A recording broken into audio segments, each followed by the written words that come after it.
Hello বন্ধুরা, বৈঠকি ভোজনে আপনাদের সবাইকে স্বাগত। আজকে আমি আরও একটা রেসিপি নিয়ে চলে এলাম, পরোটার রেসিপি।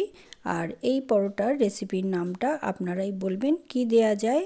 তবে এই পরোটাটা একবার খেয়ে দেখুন, অবশ্যই ভালো লাগবে। আমি কি করে করেছি পরোটাটা চলুন তাহলে দেখে নিই। আমি এখানে প্রথমে নিয়ে নিয়েছি আটা হাফ আর হাফ ময়দা, মিশিয়েই করছি। আপনারা চাইলে শুধু ময়দাতেও করতে পারেন বা শুধু আটাতেও। আমি এখানে দিয়ে দিলাম নুন, আর দিয়ে দিচ্ছি সামান্য পরিমাণে চিনি, আর এখানে দিয়ে দেব রিফাইন তেল। আমি 2 চামচ এখানে অ্যাড করে দিয়েছি। দিয়ে সবগুলোকে খুব ভালো করে একটা ময়াম দিয়ে নেব, এখানে মিশিয়ে নেব। হাতের মধ্যে একটু মাখিয়ে মাখিয়ে তেলটা খুব ভালো করে মিশিয়ে নেওয়ার পর এখানে আমি উষ্ণ গরম জল দিয়ে আটাটাকে মেখে নিচ্ছি। মেখে নিয়ে আমি এখানে একটা ডো রেডি করে নেব। আর অবশ্যই এই আটাটা একটু নরম করেই মাখতে হবে, তাহলে পরোটাগুলো অনেকক্ষণ নরম থাকবে আর একটা সফটনেস ভাব থাকবে। হয়ে গেছে এখানে আমার আটাটা মাখা। এখানে আমি একটা ভাজা মশলা রেডি করে নিচ্ছি। প্রথমে গোটা জিরে দিয়ে দিলাম, আর এতে গোটা ধনেও নিয়ে নিয়েছি, আর সঙ্গে নিয়ে নিচ্ছি আমি এখানে গোটা গোলমরিচ। আর এইগুলোকে আমি ভেজে নেব শুকনো খোলায়, আর সঙ্গে দিয়ে দিলাম একটা লাল লঙ্কা। দিয়ে খুব ভালো করে এগুলোকে ড্রাই রোস্ট করে নিয়ে আমি একটা গুঁড়ো তৈরি করে নেব। এর মধ্যে আমি সামান্য নুনটাও অ্যাড করে দিলাম। এতে ভাজা মশলার খুব সুন্দর একটা গন্ধটা পাওয়া যায়। মশলাটা আমার এদিকে রেডি হয়ে গেছে। ততক্ষণ আমি এখানে গরম জল বসিয়ে রেখেছিলাম। এতে আমি সব রকম সবজি বলতে এখানে আমি দিয়ে দিচ্ছি গাজর, একটু ডুমো করে দিয়েছি, এগুলোকে একটু বয়েল করে নেব। আর তার সঙ্গে আলু দিয়ে দিয়েছি, সেটাকেও বয়েল করে নেব। আর দিয়ে দিচ্ছি এখানে আমি ফুলকপি ছোট ছোট করে কেটে নিয়েছি, সেটাও এর মধ্যে দিয়ে দিচ্ছি। আর সবার শেষে এখানে দিচ্ছি মটরশুঁটি বা কড়াইশুঁটিকে দিয়ে দিলাম। একটু ফুটে উঠবে তখন আমরা এখানে নুনটাও অ্যাড করে দিয়েছি, যাতে একটু পানসা না লাগে, এই জন্য নুনটাকে মিশিয়ে দিলাম। মিনিট 10 একটু ফুটিয়ে নেব। আর ফোটানোর পর আমি এগুলোকে জল থেকে বার করে নেব। এই যে এখানে আমার সেদ্ধ করা হয়ে গেছে, আমি এগুলোকে জল থেকে নিয়ে নিয়েছি। একটা থালার মধ্যে ঢেলে নিলাম।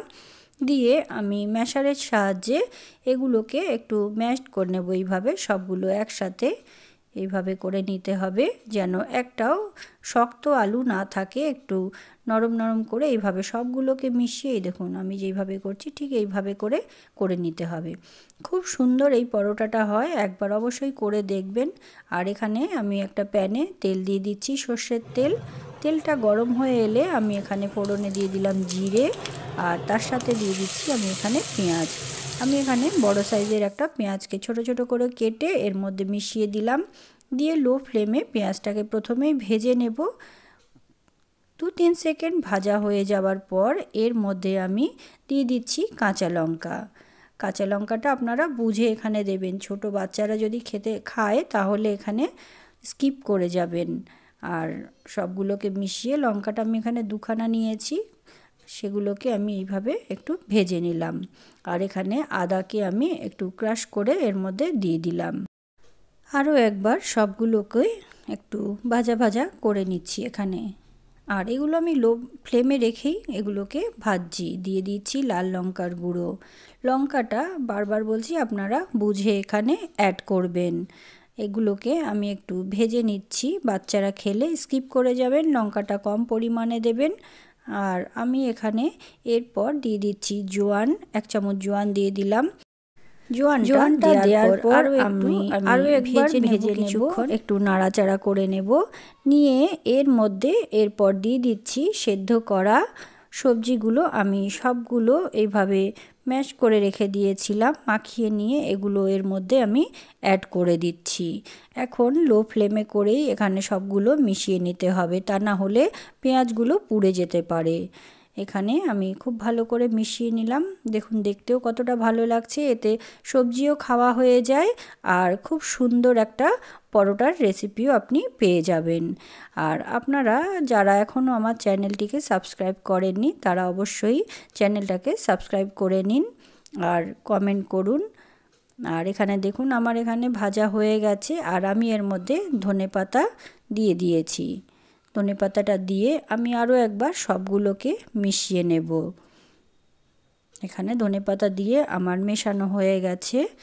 আর এরপর যে ভাজা মশলাটা আমি করে রেখেছি সেটা আমি গুঁড়ো করে রেখেছি, সেই গুঁড়ো মশলাটা আমি 1 চামচ এখানে সবার শেষে অ্যাড করে দিচ্ছি।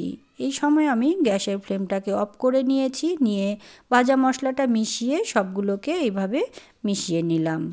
আর এরপর ঠান্ডা হয়ে যাওয়ার পর আমরা পুরটাকে আটার মধ্যে দিয়ে আমরা পরোটা তৈরি করব। একটু ঠান্ডা হয়ে যাওয়ার পরেই আমরা করব। পুরটা এখানে আমার রেডি হয়ে গেছে। আর এই দিকে আমি ডোয়ের থেকে একটা রুটির আকারে গোল করে নিয়েছি। এটাকে হাতে গোল করে নিলাম। শুকনো আমি এখানে ময়দা ছড়িয়ে নিয়েছি, দিয়ে এর মধ্যে এইভাবে প্রেস করে মাঝখানটাকে একটু ডিপ গর্ত করে নিতে হবে, যাতে মশলাটা মানে পুরটা যখন এর মধ্যে দেব যাতে বেরিয়ে না আসে। বাটি আকারে এইভাবে করে নিলাম। 1 চামচ পুর আমি এর মধ্যে দিয়ে দিচ্ছি, দিয়ে একটু প্রেস করে দেব যাতে একটু চেপে বসে যায়, বেরিয়ে না আসে। এবার আমি মুখটাকে এইভাবে করে বন্ধ করে নিচ্ছি। একটু খুব ভালো করে মুখটাকে প্রেস করে নিয়ে এইভাবে করে বন্ধ করতে হবে, যেন কোনো রকম পুরটা ভেতর থেকে যাতে বেরিয়ে না আসে। এইভাবে করে হাতের তালুতে রেখে একটু হাত দিয়ে যতটা সম্ভব এটাকে স্প্রেড করে নিতে হবে। এই যে এইভাবে চারিদিকে করে নিলে কি হয়, পুরটা চারিদিকে এসে যাবে। এমন হবে না যে কোথায় হয়েছে বা কোথায় হয়নি, সেরকম হবে না। এইভাবে আমি একটু যতটা সম্ভব হাত দিয়ে করে নেওয়ার পর শুকনো আটা দিয়ে আমি এইগুলোকে এইভাবে হাত দিয়ে একটু চেপে চেপে নিয়ে এই যে এইভাবে করে নিতে হবে। নিয়ে তারপর বেলনির সাহায্যে যতটা সম্ভব বেলা যায় বেলে নিতে হবে। খুব বেশি বড় করার দরকার নেই, তা না হলে পুরটা বেরিয়ে যেতে পারে। আর খুব হালকা হাতে করে বেলতে হবে। এই যে আমার এখানে হয়ে গেছে বেলা। এইভাবে করে আপনারা চাইলে মোটাও করতে পারেন, আমি এইভাবে একটু পাতলা করেই করে নিয়েছি। খুব সুন্দর হয় এই পরোটাটা খেতে, খেয়ে দেখবেন। এখানে আমার বেলা হয়ে গেছে, আমি তাওয়া গরম করে রেখেছি। এরপর আমি তাওয়ার মধ্যে দিয়ে দিলাম। এক পিঠটা খুব ভালো করে একটু সেদ্ধ হয়ে গেলে আমি আরও ওই পাশটাও উল্টে দেব। উল্টে পাল্টে খুব ভালো করে বয়েল করে নিতে হবে। আমি এ পাশটাও খুব ভালো করে উল্টে দিয়েছি, দেখুন অনেকটাই সেদ্ধ হয়ে গেছে।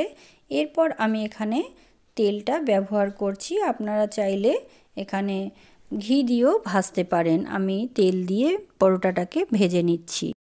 তেলটা দেওয়ার সময় গ্যাসের ফ্লেমটাকে বাড়িয়ে নিতে হবে, তা না হলে অনেকটাই তেল টেনে নেয়। যার জন্যই যখনই পরোটা ভাজবেন সব সময় একটু মিডিয়াম ফ্লেম বা একটু হাই ফ্লেমে করেই পরোটা ভাজার চেষ্টা করবেন, তাহলে কখনোই পরোটাতে খুব বেশি তেল টানবে না।